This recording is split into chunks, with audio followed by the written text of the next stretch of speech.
सभी को झुकने के लिए कहता है और हम देखते हैं उस स्टैचू की आंखों से आग निकलने लगती है जो कि एक आदमी को जलाकर राख कर देती है और सभी लोग ये देखकर डर जाते हैं और उन्हें कुछ समझ नहीं आ रहा होता।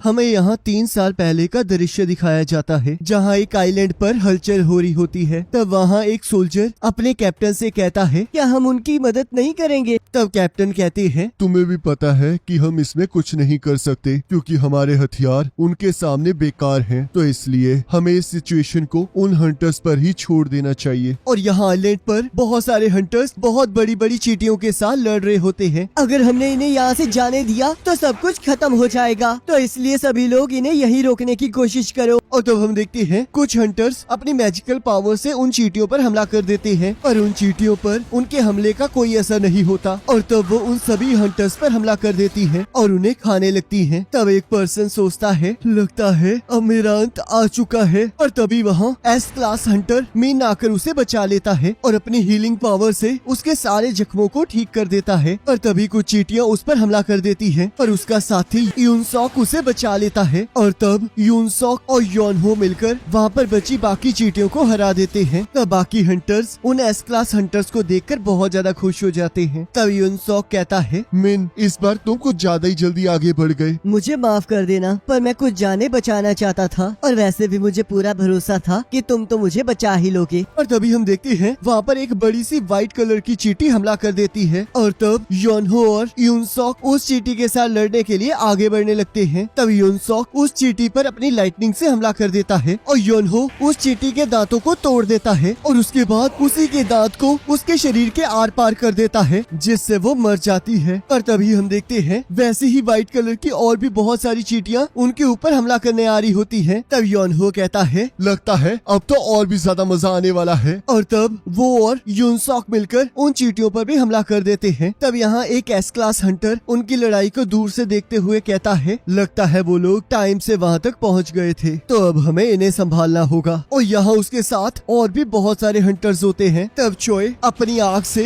रेड कलर की चींटियों को मार देता है और व्हाइट कलर की चींटियों को कुछ नहीं होता। और तब वो बाकी हंटर्स को व्हाइट कलर की चींटियों पर हमला करने के लिए कहता है। तब हमें 10 साल से भी पुरानी बात बताई जाती है जिसके अकॉर्डिंग एक दिन अचानक से इस दुनिया में एक पोर्टल खुला जो कि इस दुनिया को अलग अलग डायमेंशन से लिंक करता है और उसके अंदर बहुत सारे मॉन्स्टर्स रहते हैं पर उन्हें मारने के लिए इंसानों के नॉर्मल हथियार किसी काम के नहीं थे। और तब उनके साथ लड़ने के लिए कुछ इंसान आए जिनके पास कुछ स्पेशल एबिलिटीज आ गई थी और तब से उन्हें हंटर्स कहा जाने लगा। ये हंटर्स अपनी पावर्स के अकॉर्डिंग अलग अलग रैंक में डिवाइड किए जाते हैं जिसमें से सबसे टॉप पर है एस रैंक, उसके बाद ए बी सी डी और सबसे लास्ट में ई रैंक। और जब एक हंटर की पावर अवेकन हो जाती है तो वो चाहे जितनी मर्जी कोशिश कर ले पर वो अपनी एबिलिटी को आगे अपग्रेड नहीं कर सकता। तब हमें प्रेजेंट में एक शहर दिखाया जाता है जहाँ एक कंस्ट्रक्शन बिल्डिंग में हम एक पोर्टल खुला हुआ देखते हैं। तब यहाँ किम अपने अगले मिशन के लिए डंजन में जाने के लिए तैयार खड़ा होता है पर तभी उसका दोस्त पार्क भी वहाँ आ जाता है। तब किम कहता है आखिरकार तुम यहाँ क्या कर रहे हो? मुझे तो लगा था कि तुमने हंटर के तौर पर काम करना बंद कर दिया है। मेरी वाइफ फिर से प्रेग्नेंट हो गई है। तो इसका मतलब तुम इस मिशन से पैसे कमाना चाहते हो। पर तुम चिंता मत करो, अगर ये मिशन सक्सेसफुल रहा तो हमें बहुत सारे पैसे मिलने वाले हैं। मुझे तो बस चिंता इस बात की हो रही है कि मैं तुम्हारे साथ उन चीजों के साथ लड़ भी पाऊंगा। और तब वहाँ हमारा मेन कैरेक्टर संग आ जाता है और सभी लोग उसे देखकर बहुत खुश हो जाते हैं। आखिरकार ये क्या हो रहा है? क्या ये सबसे ज्यादा स्ट्रॉन्ग है जिस वजह से सभी लोग इसे देखकर खुश हो रहे हैं? ना ना, जैसा तुम सोच रहे हो इससे बिल्कुल उल्टा है। ये तुम्हारे हंटर की जॉब को छोड़ने के बाद आया है और ये मैनकाइंड का सबसे कमजोर हंटर है। ये तो ई रैंक के डंजन में भी जख्मी होकर हॉस्पिटलाइज हो गया था। क्या ये सच में इतना ज्यादा कमजोर है? हाँ बिल्कुल, और अगर ये यहाँ पर है तो इसका मतलब ये मिशन बहुत आसान होने वाला है, तो इसलिए जोर जोर से बातें करना बंद करो, कहीं वो सुन ना ले। तब संग सोचता है मैंने पहले ही सब कुछ सुन लिया है पर जो भी वो कह रहा है वो बिल्कुल सच है। तब जूही उससे मिलने वहाँ जाती है और कहती है आखिरकार तुम्हारे फेस को क्या हुआ है? कुछ नहीं, ये तो बस अब तो हर बार की कहानी हो चुकी है। मैंने सुना था कि तुम हॉस्पिटल में एडमिट थे। वो एक ई रैंक डंजन था और मैं उसमें बहुत ज्यादा जख्मी हो गया था। पर क्या उनके पास कोई हीलर नहीं था। बाकी सभी लोग बहुत हाई रैंक्ड हंटर्स थे, तो उन्हें हीलर की कोई जरूरत नहीं थी। और वैसे भी इसमें मेरी गलती है, क्योंकि मैं उनसे बहुत ज्यादा वीक हूँ, और तुम्हें भी इस बात का एहसास तो हो ही गया होगा। तो चलो, लगता है जाने का वक्त हो चुका है। तब यहाँ सॉन्ग कहता है, अगर किसी को कोई प्रॉब्लम ना हो तो मैं इस मिशन का कैप्टन बनना चाहूंगा। और तब हम देखते हैं किसी को इससे कोई प्रॉब्लम नहीं होती है, क्योंकि सॉन्ग एक हाई रैंक हंटर होता है। और तब सभी लोग एक एक करके उस पोर्टल के अंदर जाने लगते हैं। संग, हमारे पीछे ही रहना और ध्यान रखना कि कहीं तुम्हें चोट न लग जाए। तब संग अपने नाइफ को देखकर सोचता है, ये एक छोटी नाइफ है जिसके अंदर बहुत कम पावर है, पर मैं अपनी इनकम से बस इसे ही खरीद सकता हूँ। और कहता है, तो चलो फिर आज कुछ कमाल कर दिखाएं। तब यहाँ एक पर्सन प्रेसिडेंट गो से गवर्नमेंट के साथ हुई मीटिंग के बारे में पूछता है। तब प्रेसिडेंट गो कहते हैं, वो हमेशा से बस एक ही चीज कहते आ रहे हैं कि हमें इस डंजन को ब्रेक होने नहीं देना है, और साथ में जो भी चीजें इन डंजन से मिलती हैं, उन चीजों को उन्हें सप्लाई करते रहना है। तो गाइस, डंजन ब्रेक ऐसी चीज है जिसके अकॉर्डिंग अगर 7 दिन के अंदर अंदर जो डंजन अपीयर हुआ है उसे क्लियर ना किया जाए, तो उस डंजन के जितने भी मॉन्स्टर्स हैं वो बाहर आ जाएंगे और दुनिया को तबाह कर देंगे। तब प्रेसिडेंट गो कहते हैं, गवर्नमेंट जो कह रही है उसमें कोई गलत बात भी नहीं है, क्योंकि हम सभी लोग भी उन्हीं डंजन से मिली हुई चीजों को बेचकर जी रहे हैं। और जब हम उन मैजिकल मॉन्स्टर्स को काटते हैं तब उनके अंदर से एक क्रिस्टल निकलता है जिसे हम मैजिक जेम्स कहते हैं, और हम इन्हें ही बेचकर अपना पेट पालते हैं। और तब यहाँ हम देखते हैं संग एक मॉन्स्टर को मारकर उससे क्रिस्टल निकाल लेता है और उसे लेकर बहुत खुश हो रहा होता है। और तभी एक मॉन्स्टर उस पर अटैक कर देता है जिससे उसके चाकू पर क्रैक आ जाता है। तब संग उस मॉन्स्टर के हमले से बचते हुए जैसे उस पर हमला करता है, हम देखते हैं उसका वो चाकू टूट जाता है और वो मॉन्स्टर अपनी तलवार को संग के पेट में डाल देता है। और तभी पाक आकर उसे बचा लेता है और जूही को संग को हील करने के लिए कहता है। और जब हम देखते हैं बाकी सभी लोग उन मॉन्स्टर्स का बहुत बहादुरी से सामना कर रहे होते हैं। तब यहाँ प्रेसिडेंट गो कहते हैं, जो मैजिक जेम्स हम हाई रैंक्ड मैजिक बीस्ट से हासिल करते हैं उन्हें हम पावरफुल वेपन्स में कन्वर्ट कर लेते हैं, ताकि हम ताकतवर मैजिकल बीस्ट्स को हरा सके। और इसके साथ साथ हमें वहाँ पर माना क्रिस्टल्स भी मिलते हैं और उन्हें भी हम वेपन्स के तौर पर यूज कर सकते हैं, पर वो मैजिक जेम्स जितने ताकतवर नहीं होते। पर यहाँ गवर्नमेंट उन्हें एक न्यू तरह की एनर्जी के तौर पर यूज करना चाहती है। ये चीजें न्यूक्लियर पावर जितनी खतरनाक नहीं है और हाइड्रो, विंड और जियोथर्मल पावर से ज्यादा एफिशिएंट है, और इससे थर्मल पावर से भी कम एयर पोल्यूशन होता है। तो इसलिए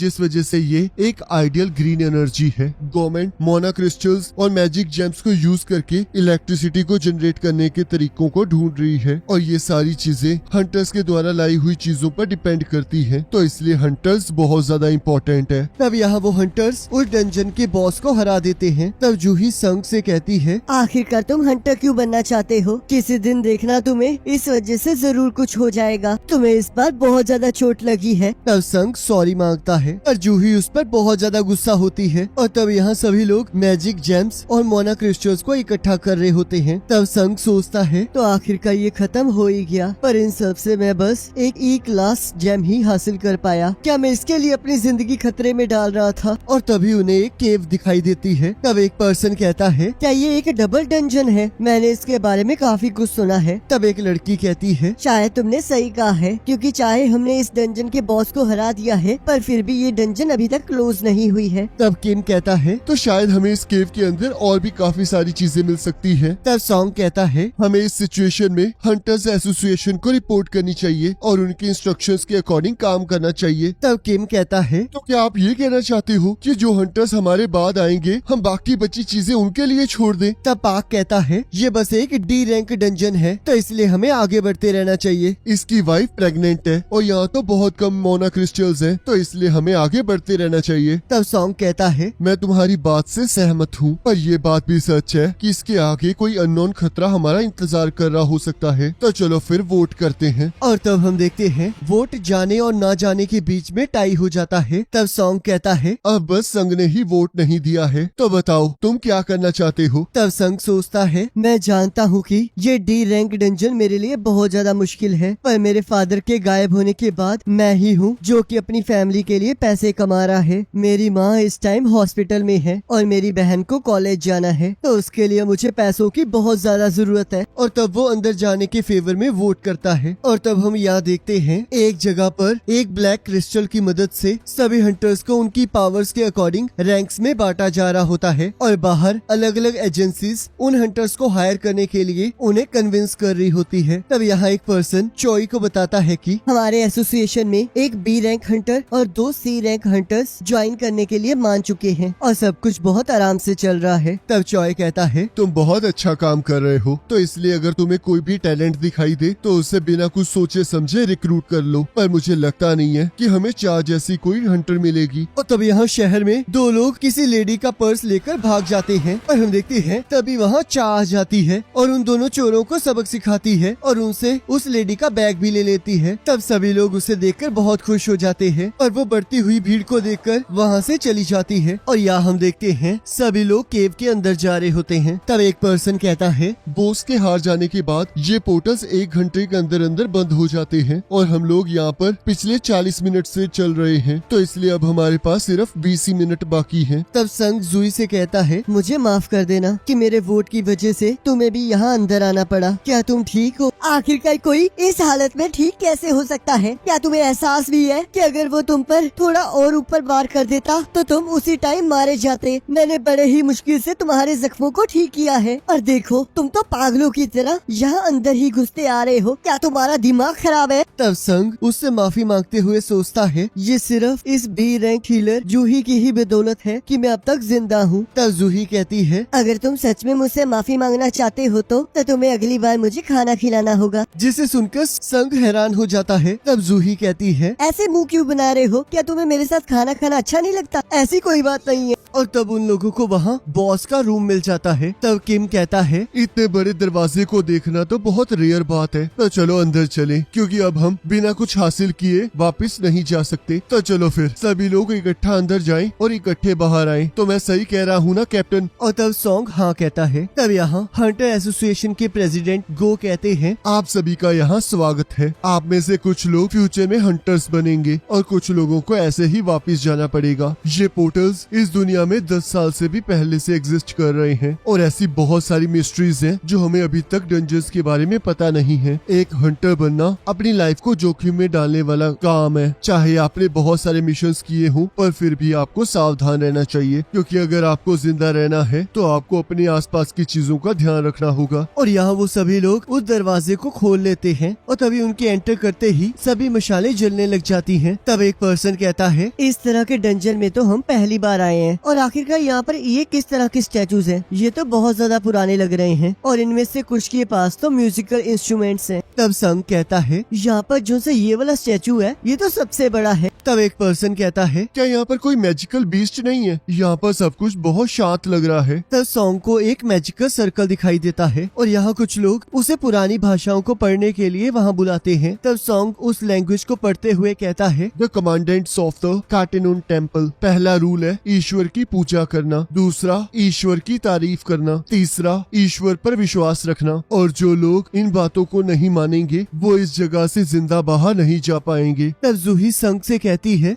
वहाँ देखो वो बड़े वाले स्टैचू की आंखें अभी अभी हिली थी और वो हमारी तरफ देख रही थी। ये तुम क्या कह रही हो? मुझे लगता है तुम्हें कोई वहम हुआ है। और तभी हम देखते हैं उस रूम का दरवाजा बंद हो जाता है। क्या हम यहाँ पर फंस चुके हैं? तब एक पर्सन कहता है इसी वजह से मैं यहाँ पर नहीं आना चाहता था। ये इसलिए हो रहा है क्योंकि तुम लोगों ने इस डंजन को कुछ ज्यादा ही आसान समझ लिया था। हमें तो यहाँ पर आना ही नहीं चाहिए था। मैं यहाँ से वापस जा रहा हूँ और अगर तुम्हें कोई खजाना मिलेगा तो तुम उसे आपस में बांट सकते हो, तो इसलिए अलविदा। और तभी हम देखते हैं जैसे ही वो उस दरवाजे को हाथ लगाता है उस दरवाजे का पहरेदार उसे मार देता है, जिसे देखकर सभी लोग डर जाते हैं। और एक पर्सन कहता है क्या अब हमें इससे लड़ना पड़ेगा? तब संग सोचता है जो अभी अभी मरा है आखिरकार उसका रैंक क्या था? पर अब इससे कोई फर्क नहीं पड़ता क्योंकि वो मेरे जैसे ई रैंक हंटर से तो ताकतवर ही होगा। और फिर भी वो पलक झपकते ही मारा गया। ये तो बहुत अजीब है। क्या ये सच में एक डी रैंक डंजन है? क्या यहाँ पर ऐसे क्रिएचर्स होने भी चाहिए थे? तब सॉन्ग कहता है अगर ये स्टैचू यहाँ से मूव कर सकता है तो इसका मतलब बाकी भी कर सकते हैं। तब संग उस बड़े वाले स्टैचू की आंखों की तरफ देखने लगता है और हम देखते हैं उसकी आंखें अचानक से उसे देखने लगती हैं। तब संग हमें बताता है मैं पहले भी जिंदगी और मौत की सिचुएशन में फंसा हूँ। मैं अपने पहले ही रेड मिशन डंजन में अपनी टीम से अलग हो गया था और मुझ पर एक ई रैंक मैजिक बीस्ट ने हमला कर दिया था, जिस वजह से मैं काफी हफ्तों तक हॉस्पिटलाइज्ड रहा। एक बार तो मैं एक भूल भुलैया में फंस गया था, जहाँ पर मुझे काफी टाइम तक खाना भी नहीं मिला था। मेरे लिए लो रैंक डंजन भी जिंदगी और मौत के समान है। हंटर्स मैजिक जेम से कमाए हुए पैसों को एडवांस्ड वेपन को खरीदने के लिए यूज करते हैं, ताकि वो और भी ज्यादा स्ट्रॉन्ग मैजिक बीस्ट को हरा सके और हायर रिवॉर्ड्स इकट्ठा कर सके। पर मेरे पास सिर्फ एक सस्ता सा छोटा सा चाकू है, और अगर ये भी तबाह हो जाएगा तो मुझे मैजिक बीस्ट से खाली हाथ लड़ना पड़ेगा, और मुझे फिर भी किसी भी कीमत पर इन डेंजरस डंजन्स में आना ही पड़ेगा, क्योंकि मुझे जीने के लिए पैसों की जरूरत है। और क्योंकि मेरे लिए हर डंजन बहुत ज्यादा खतरनाक है, तो इसलिए मैं उन सभी में उनकी कमजोरियां ढूंढता हूँ और उन्हें बहुत ध्यान से ऑब्जर्व करता हूँ। और तभी यहाँ वो सभी को झुकने के लिए कहता है, और हम देखते हैं उस स्टैचू की आंखों से आग निकलने लगती है, जो कि एक आदमी को जलाकर राख कर देती है। और सभी लोग ये देखकर डर जाते हैं और उन्हें कुछ समझ नहीं आ रहा होता। तब संग डर के मारे सोचता है, आखिरकार ये क्या हो रहा है? हम लोग यहाँ पर कैद हो चुके हैं और यहाँ से बाहर जाने का भी कोई रास्ता नहीं है। तो क्या इसका मतलब मैं यहाँ मरने वाला हूँ? गाइस लास्ट तक आते आते तो सच में गूज़बम्प्स ही आ गए। पहले तो मुझे लग रहा था कि यार कितना बोरिंग एपिसोड चल रहा है, पर लास्ट तक आते आते चीजें काफी ज्यादा इंटरेस्टिंग हो गई हैं। और अब तो मैं ये सोच रहा हूँ कि आखिरकार ये किस तरह का डंजन है। तो ये देखना काफी ज्यादा इंटरेस्टिंग हो जाएगा कि आखिरकार कौन कौन जिंदा यहाँ से वापस आ पाएगा। और डंजन का नाम सुन के मुझे ना ब्लैक क्लोवर याद आ गई। तो गाइस मुझे कमेंट करके जरूर बताना कि आपको ये वाला एपिसोड कैसा लगा है। बाकी नेक्स्ट एपिसोड का लिंक आपकी स्क्रीन पर आ रहा होगा, उस पर क्लिक करके अगले एपिसोड को देख सकते हो।